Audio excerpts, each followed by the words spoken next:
Hey, good morning, everybody. This is Pastor Darrell from the Quest in Galesburg, Illinois. Um, I have tried so hard in doing these and in preaching to, as much as possible, just stay out of the political realm.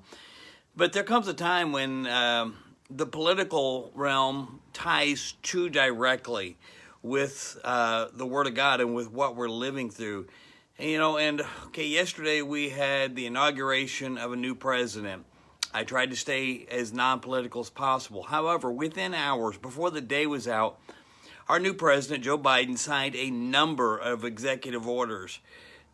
I can't say that I agree with any of them, especially some of the things he's done. He rescinded the change that President Trump had made that got rid of Barack Obama's orders.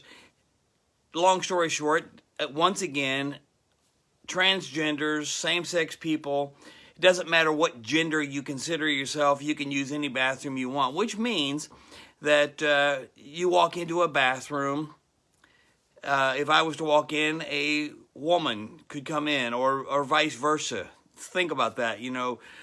Think about, I've got my little granddaughter I'm going to pick up in a few minutes, and she's not quite big enough yet, but when she starts walking into a bathroom, I promise you this, if I see a man walk in behind her, there's going to be a problem.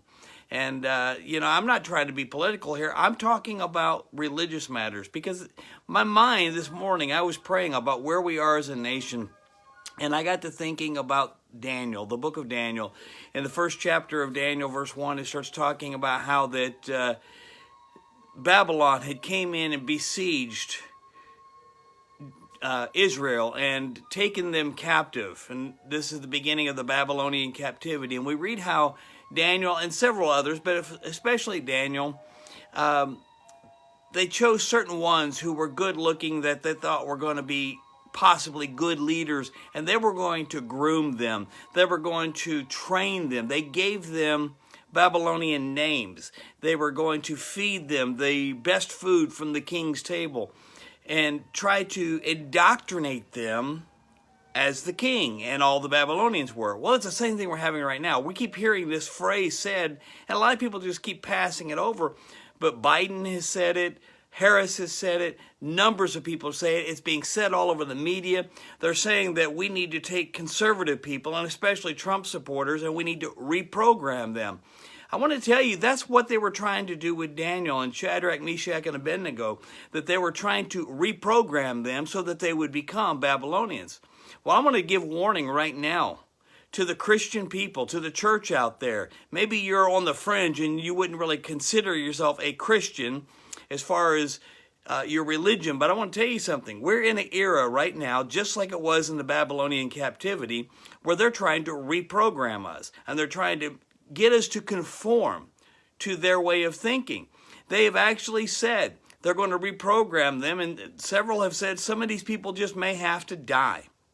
We're living in a time that I want to call the Daniel generation. If we don't have Christian people who will rise up, there's a lot of Christian people, and I'm not going to say you're right or wrong, I'm just telling you the way it is. There's a lot of Christian people who voted for the Democratic Party. They said we can live with those things, these things are going to happen. But you notice the first day, they removed all the changes, making it the road clear to slaughter hundreds of thousands more babies.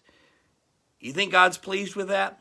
They've opened the door and made the path clear that there's no gender barriers anymore. You can walk into any bathroom and act any way you want, and nobody can do anything. Matter of fact, you could be arrested for saying something about it. We are living in a day and age, they're trying to reprogram our thinking. And church, it's time that the church rise up and say, we're not going to put up with this. We're not going to tolerate. Daniel had to stand up against the king. When they tried to offer those things to him, he said, I will not. They made a compromise with him and told him, well, try this and see. And here's the thing. God proved himself faithful. Church, hear me. God will prove himself faithful if we will rise up and stand up for what we believe in, not just what we believe in, but what the Word of God says, and say we are not going to bow down.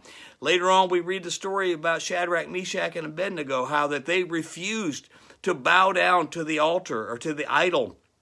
and they faced a fiery furnace. Some of us may face a fiery furnace of our own. Some of us, I guarantee you, may face prison. We may face even death.